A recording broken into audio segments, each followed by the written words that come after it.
NBC4 Today starts now.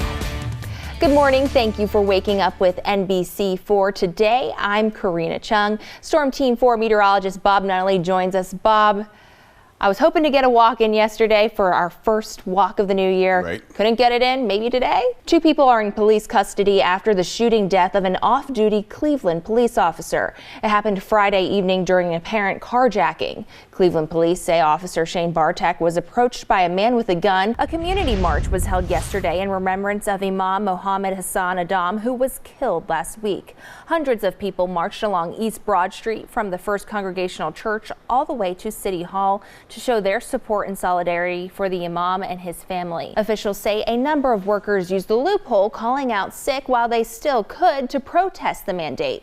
The FDNY says they are prepared to handle every call that comes in.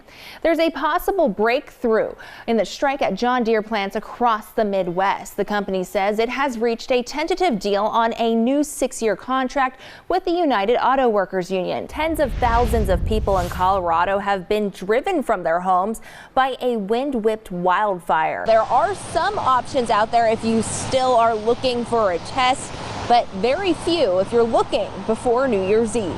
Upon first view, the body camera video is chaotic. You really don't seem to understand what is happening, but they showed us the video in 2 different forms. This is a good example of what the side streets look like, completely blanketed in snow.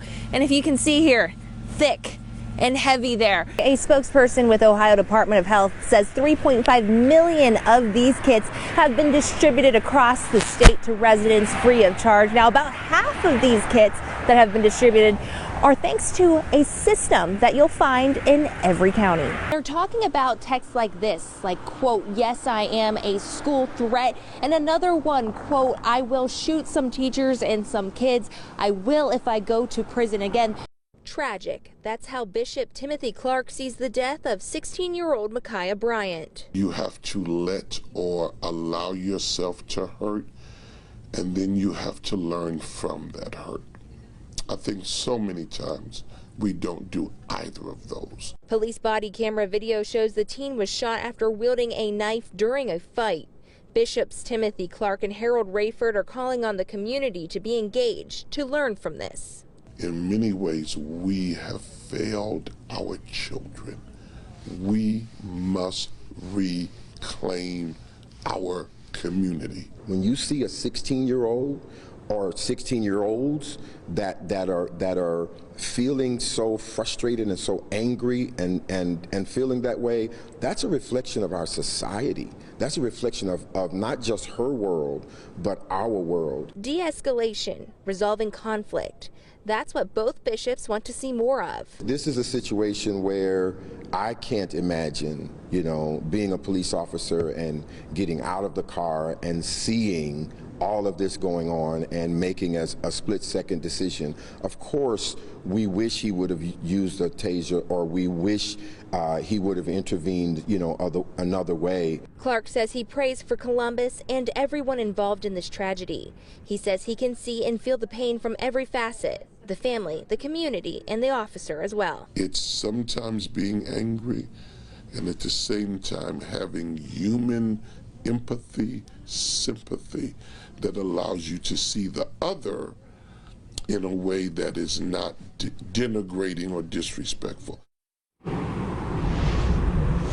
And there have been several demonstrations this week since the shooting occurred. There are more planned for this weekend. Local for you, I'm Karina Cheung, NBC4. Well, the nurses say they feel like they are overworked and they feel that there is little communication with the district. Now, on the district side, Superintendent Dr. Talisa Dixon did address some of the concerns in her superintendent's report tonight. However, she was not available to speak one-on-one after the meeting. Dozens of Columbus City Schools nurses calling out for help. It seems that the responses that we usually get are, we'll get back to you. The group gathered to declare a state of emergency.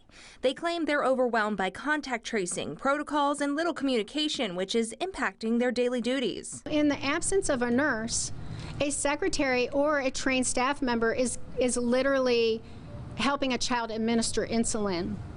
I'm a former ICU nurse. And when I worked in the hospital, we had to have a 2-nurse check for insulin. CEA nurse rep Jackie Broderick Patton expressed concerns over working past school hours. Unfortunately, since we are lacking experienced leadership in our health services department, that extended time has not been boarded. A spokesperson says that extended time was recently approved at the September 21st meeting, but cannot exceed 111 hours per person. Superintendent Dr. Talisa Dixon addressed some other concerns in her superintendent report for Tuesday's meeting. We are committed to allocating resources that will alleviate the ongoing process for our own school staff members. We're told a contract is in the works, but will only aid contact tracing for nurses, and it will still be their responsibility. Another resource in the works. We will begin distributing free rapid COVID tests for any student or staff member in a school or transportation center who is symptomatic or a close contact of a positive case. Broderick says she wants to see these issues addressed sooner rather than later. What I fear is that we're going to lose those new nurses and then everybody in between, because we all know there's a nursing shortage. Nurses did say some cases and times take a full day to contact trace. Now, CEA also had a list of measures that they would like to see Columbus City schools take, and that includes having more people being trained for contact tracing, but also task forces in all of the schools to make sure there's compliance with all health and safety protocols. Local for you in Columbus, I'm Karina Cheung, NBC4.